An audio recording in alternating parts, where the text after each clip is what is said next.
Obviously the biggest news was losing Wandale Robinson, who just announced that he's going home to Kentucky today. And that really wasn't a huge surprise either. That was kind of being talked about for the last week or so. That's, Wandale's camp hasn't been happy for a while since, he's been having to run inside the tackles and be used as a running back. Everybody knows that he's going to make his money as a wide receiver in the NFL.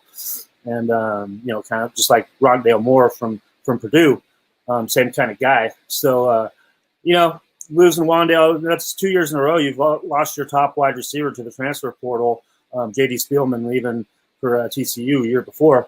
So, that's big. And, Wandale was he was the face of the program. Let's admit it.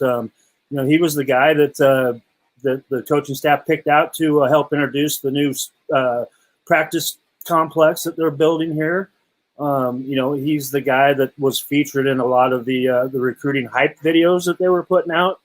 And, so, yeah, it hurts big time. So Scott Frost has a lot of questions to answer why, he's not keeping these guys in the program. But on the flip side of that, I think you also got to kind of look at kind of what they've moved to as well as what they've been recruiting as far as bodies. Because Wandale Robinson, J.D. Spielman, both smaller guys, smaller in stature, the kind of that quick, speedy guy that Scott Frost had been recruiting here for the first couple of years. Now the shortest receiver that they've recruited this season is 6'3". And if you look up and down their roster right now, 6'3" is the shortest wide receiver that they have on that roster right now. So you're looking at them going after bigger body guys, 6'4", 6'5" type guys. And then you see, the tight end room as well, bringing in three guys that are all 6'6".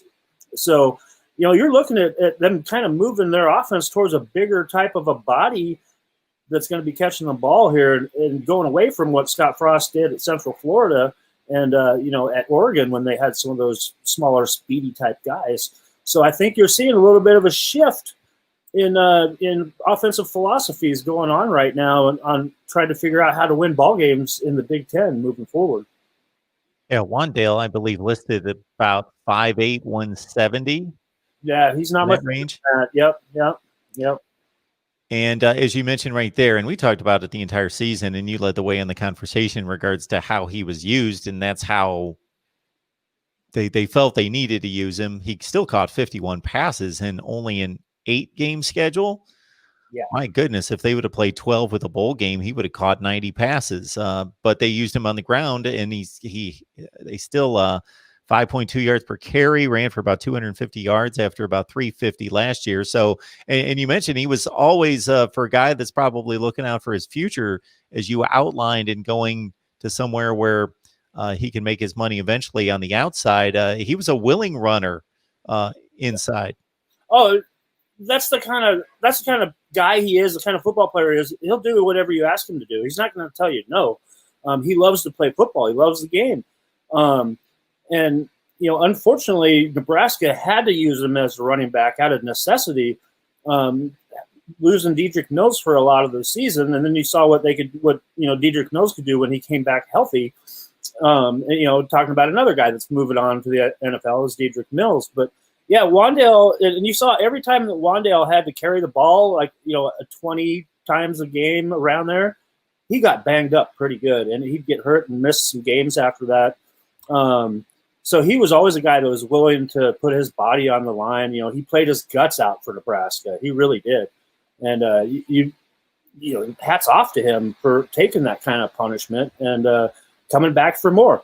You can't forget either that his mom had a scare with COVID. She was hospitalized with COVID too. So, getting closer to home makes a lot of sense there too. So, you can't fault Wandale at all for making this kind of a change, family-wise, health-wise. So, but he is one heck of a football player. And, Kentucky, he was once committed to Kentucky already. So, hats off to them as well. They're getting a hell of a player. And, they've been building something there in Lexington lately.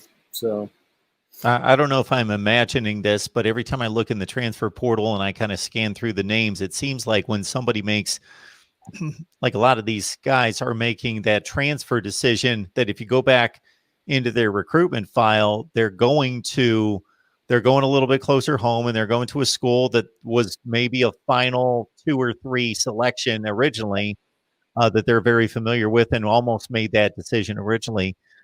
So Wandale Robinson, we wish the best for him. 2 fine seasons for Nebraska, being used as a jack of all trades.